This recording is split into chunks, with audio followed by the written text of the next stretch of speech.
Hello and welcome to the live stream here on LinkedIn and on YouTube. I hope everyone is doing absolutely fantastic today.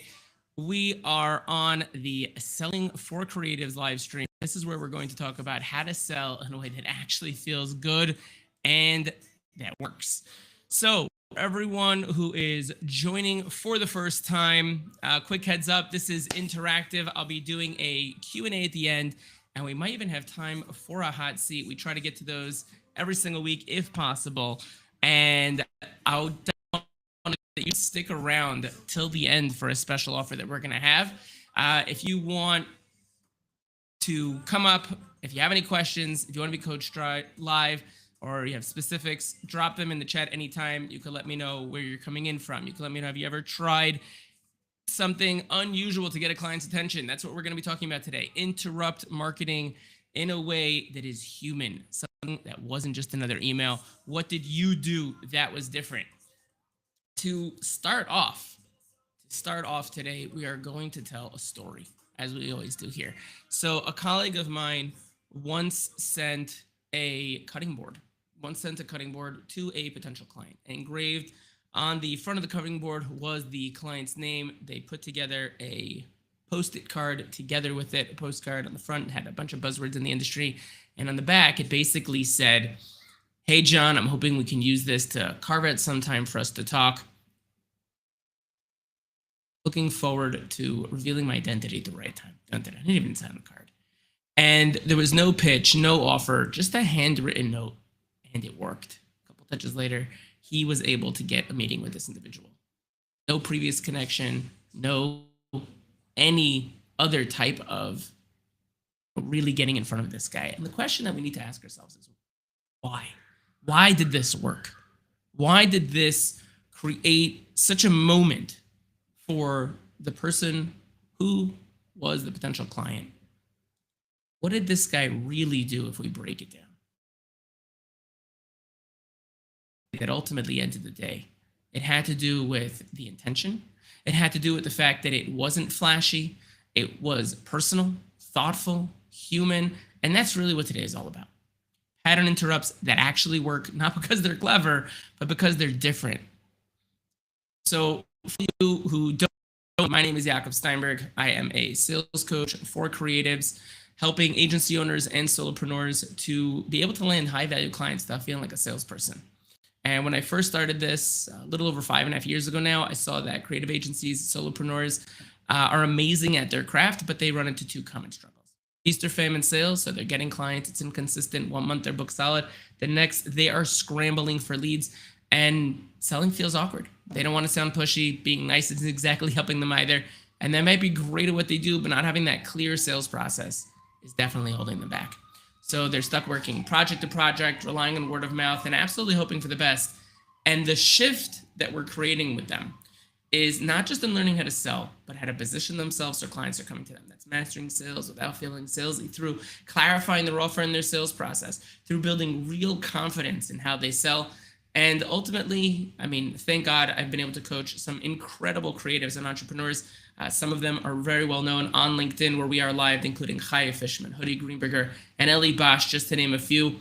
And the agencies and seven-figure business owners that have worked together with us have been able to grow by even 50% in the first 60 days. Companies at the $100,000 level have been able to grow by even 150% in as little as 60 to 90 days. And new solopreneurs just starting out have even been able to grow by 240% in as little as 45 days. At the end of the day, I always tell people it brings my three passions together: sales, teaching, and helping people, but not necessarily in that order.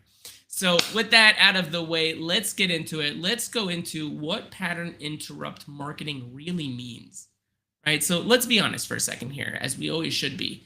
Everybody's inbox is full. Everybody's feed is noisy, right? And at the end of the day, if we want to be remembered, we can't just say what everyone else is saying. We have to say something different. We have to get attention, not in a way that's just loud, but coherent. And this is where people get it wrong. Pattern interrupts are not about gimmicks. They are not about bribes, and they are definitely not about going viral. They're about contrast. They're about showing how you're different than the last 10, 15, 20 people that try to get this person's attention. That's what this is really all about. So ultimately, at the end of the day, one of the things that we need to realize is there are different ways to use pattern interrupts with integrity. So we're going to go into 3 of those today, and let's get into that. So number 1, we want to make it personal, right? It could be something as simple as, I saw your post about blank. I've been thinking about it since. A lot of people on LinkedIn might say, hey, listen, it's so used. That's true. Come up with your own version. It could be something as, I remember something you said and wanted to follow up with you. No pitch, just to continue the conversation, right? It's got to be something that's different than the last person. Make them feel like you're a human being, not just another person, not just another email trying to get their attention or a DM, right? A handwritten note over a cold email every single day is going to play a huge role in getting you across the door, let alone across the finish line. And a voice note over a PDF proposal, forget about it, okay? Now, moving into number 2, we could be talking about bringing humor or surprise onto the table. Dale Dupree talks all the time about an empty donut box for when people are not necessarily responding to your follow-ups. And the way he does this is just absolutely amazing. Basically, he has an empty donut box. Let's say it's from Dunkin' Donuts, whatever it might be. And there are a bunch of crumbs inside showing that there were definitely donuts there. And when they open the box, they see the inside flap. It's got a handwritten note on the inside of the box that basically says, hey, I was hoping we could eat these donuts together, but they were getting stale, so I ended up eating them myself. And then a little arrow off to the side, taped to the box with a gift card saying, these are for the real donuts. Looking forward to speaking soon, right? Now, it's not about the donut box, okay? It's about being the only person who doesn't send a cold pitch that day. It's about doing something that was different. I've seen people use these on cold outreach as well, not just for follow-ups, and they are amazing at getting attention.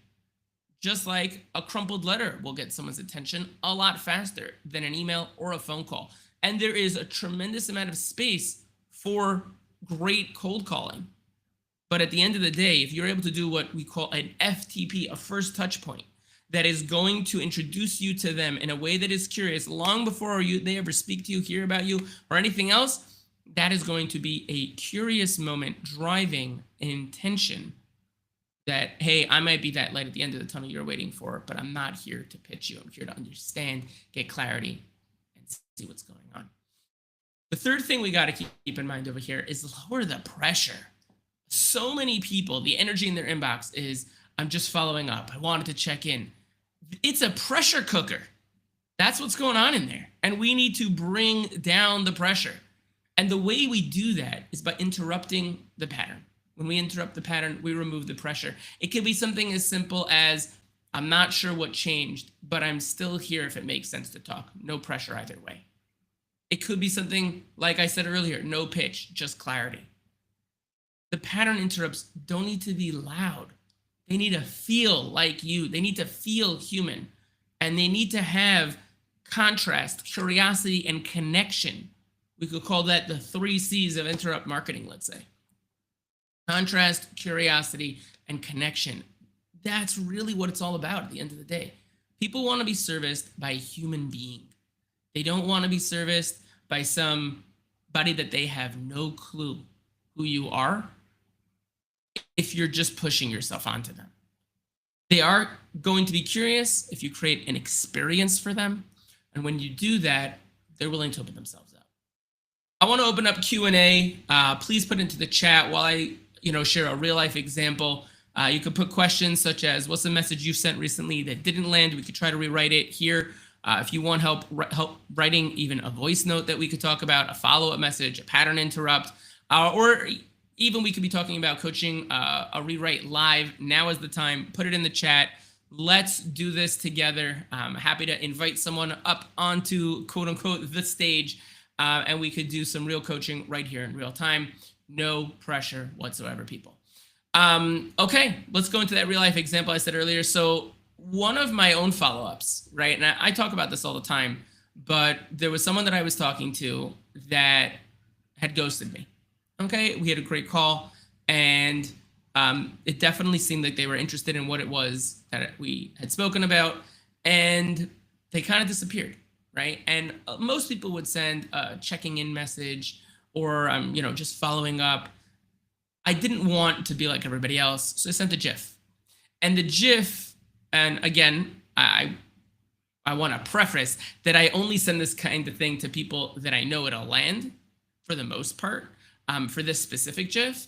And this was someone in the US I had a good rapport with. I was very careful where I was sending this, but the GIF itself said, "You didn't get kidnapped, did you?" The response that I got back was a text that basically said, "Bwahaha," basically bursting out in laughter is what he sent me in response to this GIF. And he said, "Okay, let's talk. Let's have this conversation." And that is the whole point. They replied with literally within, I think it was like a minute or something. And we picked up the conversation again, right? And that's what real intro marketing looks like. It's not a gimmick. It's not you trying to trick them into having a conversation with you. It's just being human. Because when you break the script, people look up, right? I have people who, I'll never forget this. I had a networking event that I ran. I was at a networking. I don't want to give too much information. People might be able to figure it out. I was at a networking event, and I ran a round table there. And at the round table, I spoke about using GIFs for follow-ups. And there was a lot of pushback. There were some true professionals in the room that felt that sending a GIF is not very professional. How could you send a GIF to someone? It's going to turn them off. And you know what I said? I said, listen, at the end of the day, even if you're talking to someone in corporate America, okay, they are buttoned up to here. They're wearing a tie all day, every day. Do you really think that when they go home, they're still wearing the tie? And when they take a shower, they're still wearing the tie? They are ripping that thing off the second they get in the car, and they're like, "Let's party, let's go." Like they are human beings, right? You don't see what's going on underneath their sleeves. They might even have a tattoo going on under there because they are so much more chilled than that tie. That doesn't define who they are. It doesn't take away from the fact that they are a human being behind the job description. That's really what they are. So when you send them something that shows that you understand that they are human, you see them as a human being, not for their position and not for the tie, they connect with that. And you know what? One of the people at the roundtable sent me a message a couple months later and said, "Hey, Mr. Steinberg, I just want to let you know that when you spoke about this idea, I really didn't feel that it was for me. I didn't feel it was professional. I had a deal or two that was just, it would have gone to the toilet if I didn't do anything about it." So I decided I was going to send them a GIF. I've been doing it since, and 98% of the time, I get a response. I just wanted to say thank you. All it takes is the willingness for us to live a little bit on the edge, a little bit in that land of, is this really okay? Because creating an experience, creating a moment for a client, a potential client, is something that will show them who we are and how we're willing to service them. Because one of the biggest things that creatives say to me is, I'm really amazing at giving white glove service once they become clients. And everyone says to me how much they love my service and how amazing it is to work with me. But how do I give that experience before they're a client? This right here is one of those answers. If you can show someone an experience, and it doesn't need to be that you're doing something crazy. It doesn't need to be, I had a client who sent a life preserver to a potential client. Epic. And again, it can't be with the intention of expecting something in return. It's extremely important for me to point that out. So many people, they say to me, "Well, but isn't that a bribe?" And the answer is, it's all about your intention. If you are expecting something in return because you sent them a cup of coffee, a donut box, or a life preserver, I don't care what, yes, they will perceive it in the wrong way. But if you send it in a way that has zero expectation because you believe that this is the way they deserve to be treated, that, my friends, is a completely different conversation. And that is one with which people will respond to you in a way that is very well received. They will appreciate it. They will feel seen. They will feel heard. And they could even tell you in ways that we have heard in the past from whether it was, Dale Dupree and people within the Sales Rebellion, I have never had anybody go out of my way in the way that you did to get my attention. That right there is the magic. That right there. Because that experience is everything to these people. It seems like we don't have too many comments over here today, too many questions. So we might wrap it up. Before we do, I'm going to give another minute or two to see if anybody has any questions on interrupt marketing for humans. If your follow-ups are being ignored, now is the time. Send me a question here in the chat, on LinkedIn, on YouTube. I'm happy to do it live, happy to even invite you to the stage. And while we're waiting for that, I'll just mention, if your follow-ups are being ignored, or your outreach feels like it's disappearing into, the void, whether it's the World Wide Web or, the post office, and wondering, hey, maybe it's never even getting there to begin with. Let's fix that together. I am offering a sales flow review this week for people who are watching this live. Catch the replay in the next 24 hours. I will only be offering that for 2 people. It'll be first come, first serve. All you need to do is send me a DM, or you can just drop in the chat, interrupt, and after the live, we will make sure to reach out to you if you are one of the first 2 people to do so. We'll be looking at your follow-ups. We can look at your DMs, your messaging, and we will be trying to figure out how to make them land like you, not like a bot, in a way that people will appreciate. Let's see over here if any questions have come in. And if not, we are going to call it here for today. It seems, let's just see here.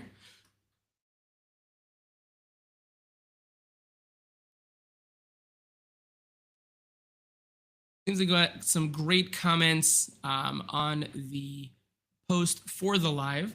Personalization drives authentic connections, that drives results. Focus on authenticity to stand out. Great insights. Thank you, Yitzchak Klein and Maishi Klein. I don't think there's any relation there.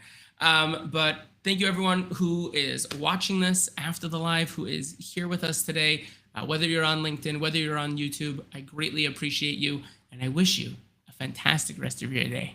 Until next time, sales that feel